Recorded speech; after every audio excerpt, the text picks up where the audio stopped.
God keep it moving. You know what I'm saying? Real shit. God don't stay lost in no knowledge for 14,000 years. You know what I'm saying? That's like a foolish brain to God. You know what I'm saying? So yeah, before we even get into this, you need to know these are offerings. What is an offering? Giving something. What is you giving? A sacrifice, something you have killed or whatever like that. But what is you offering something to? Now, this is the witchcraft of how the shadow government, especially the Masons, they utilize a lot of shit in Leviticus for themselves when they at that global round table. You see what I'm saying? Practicing shit on y'all. So it's hidden shit in Leviticus that you may see in Aleister Crowley, you may see in other religions. All of this shit be the same thing because it's all the rulership's practices. So if you don't understand it within that context, you get the practice practiced on you. So instead of you understanding what it means, you end up thinking you have to give offering to some worldview, some mentality that whoever owns this intellectual property have created, which is the Jews. If you understand Jesuit intellect, Jewish literature, and Masonic art. So for the most part, that's how you get witchcraft practice on you. When you understand what they have done in order to put you in that spell, now God can come to you and show you the foolish energy in it, the ins and out in it, and how to utilize it for yourself to see if this is even something you should participate in or not, and what it actually is. Therefore, you're not fighting scripture with scripture to try to prove, oh no, God, not a devil.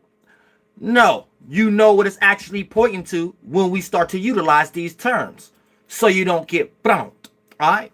Now, for the most part, this takes place, which is the book of Leviticus. It's the third book of the Bible. This takes place right after the mind state of Exodus, which is being exiled from something, which will be in this context Israel, which means the left brain or the higher chakras going into the temple.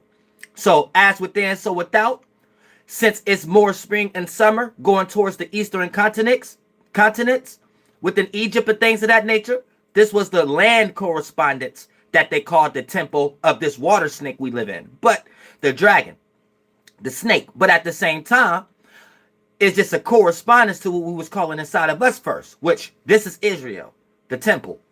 Now, anytime you utilize a masculine thought for desire, something in the Hebrew below the horizons, something in your right brain chakras, then for the most part, this is talking about falling from Israel, or Israel and the nations within Israel, the many thoughts, logical thoughts within Israel, fallen to woman or fallen to things, aka fallen to the emotion, aka a micro version of what happened to Adam when you're trying to logically justify some emotional state that you are in that soothe the fucking body and the flesh, body tree, and the flesh and the organ and the desire of it, the snake. Now, look, check this out.